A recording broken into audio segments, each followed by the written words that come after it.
बिस्मिल्लाहिर्रहमानिर्रहीम। Dear students, mathematics 10th class. आज हमने एक्सरसाइज 2.3 क्वेश्चन नंबर 3 का पार्ट नंबर 1 सॉल्व करना है।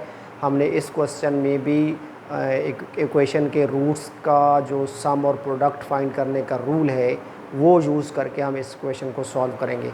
हमारा जो क्वेश्चन गिवन है हमें वो ये है कि कहता है कि find k if sum of the squares of the roots of the equation 4kx² + 3kx - 8 = 0 is 2।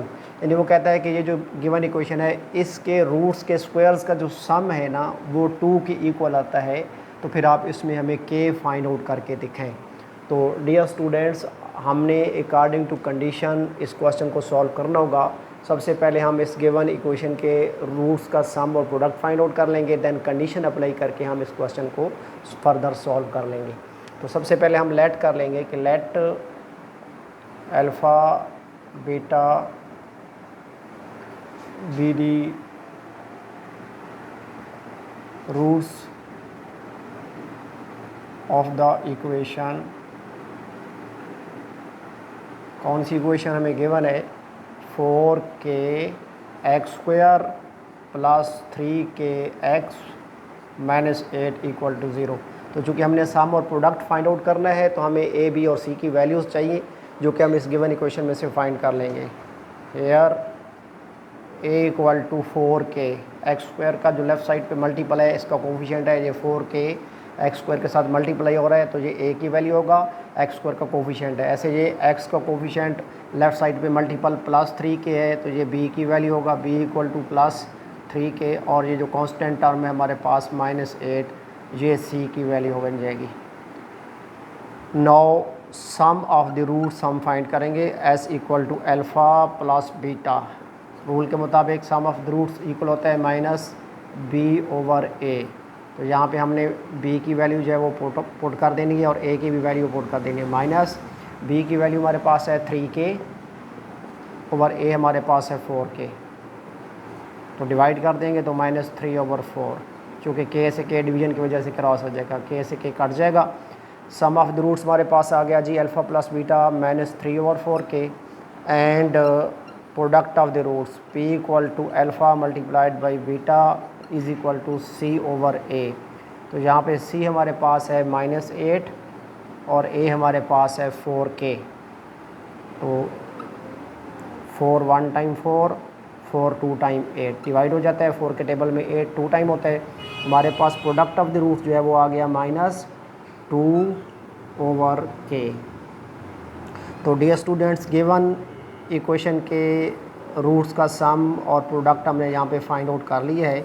अब जो कंडीशन उसने हमें इस क्वेश्चन में दी है वो कंडीशन यहाँ हम अप्लाई कर देंगे according to given condition. According to given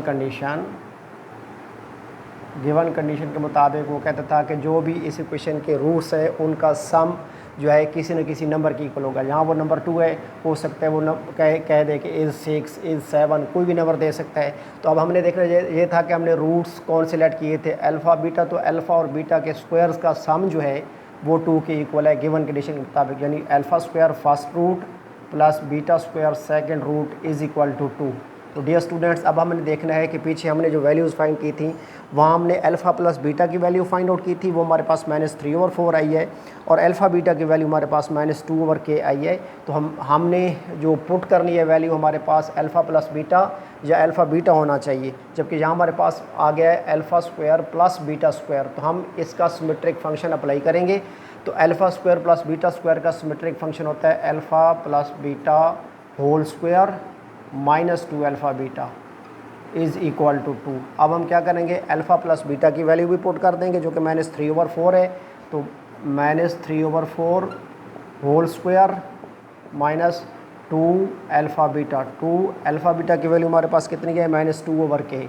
-2/k = 2। तो अब स्क्वायर इसका जो है लेंगे तो -3 का स्क्वायर +9 और 4 का स्क्वायर 16। नेगेटिव नंबर का स्क्वायर हमेशा पॉजिटिव होता है। तो माइनस माइनस प्लस 2 से मल्टीप्लाई होकर 4 बन जाएगा, 4/k = 2। अब हम इसको सॉल्व कर लेंगे। हमने ईच टर्म को 16k से मल्टीप्लाई कर लेना है। फर्स्ट टर्म का डिनोमिनेटर 16 है, सेकंड का k है, लास्ट का 2 का डिनोमिनेटर 1 है, तो 16k और 1 का एलसीएम 16k आएगा।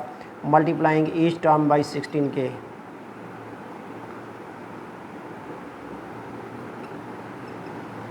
multiplying each term by 16k on both sides, both the side जितनी भी टर्म्स हैं सबको 16k से मल्टीप्लाई कर देंगे। तो 16k multiplied by 9/16 plus 16k multiplied by 4/k is equal to 16k multiplied by 2। तो 16 1 टाइम 16 डिवीजन के रूल के मुताबिक, k 1 टाइम k डिवीजन के रूल के मुताबिक, तो 9 multiplied by k 9k plus 16 4 time 64 is equal to 16 2 time 32k। चूँकि हमने k की वैल्यू फाइंड आउट करनी है, तो ये जो 32k है इसको 9k की तरफ शिफ्ट कर देंगे, 9k। तो 9k अब जब राइट से प्लस का 32k शिफ्ट होके लेफ़्ट साइड पे आएगा तो अपना साइन रिवर्स करेगा, माइनस का 32k बन जाएगा इज़ इक्वल टू, अब ये जो 64 लेफ़्ट साइड पे प्लस का है कांस्टेंट, हम इसको राइट साइड पे शिफ्ट कर देंगे, ये -64 हो जाएगा। तो माइनस के 32 और प्लस का 9k, तो 32 में से 9 को माइनस कर देंगे तो हमारे पास जो आंसर है वो आ जाएगा -23k, यानी 32 में से 9 माइनस करेंगे 23 आ जाएगा, इक्वल टू -64। हमने चूँकि k की वैल्यू फाइंड करनी है और k के साथ -23 मल्टीप्लाई हो रहा है, तो जब इसको राइट साइड पे शिफ्ट करेंगे तो 64 पे जाके डिवाइड हो जाएगा। तो -64 डिवाइडेड बाई -23, तो k is equal to minus minus plus हो जाएगा 64/23।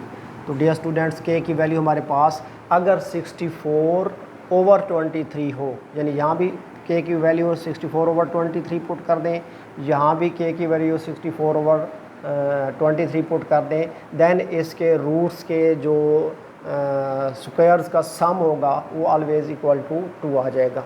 तो डियर स्टूडेंट्स, हमारा आज का क्वेश्चन जो है वो कंप्लीट हो गया। इसकी प्रैक्टिस अच्छी तरीके से कीजिएगा, दुआओं में याद रखिएगा। खुदा हाफिज़।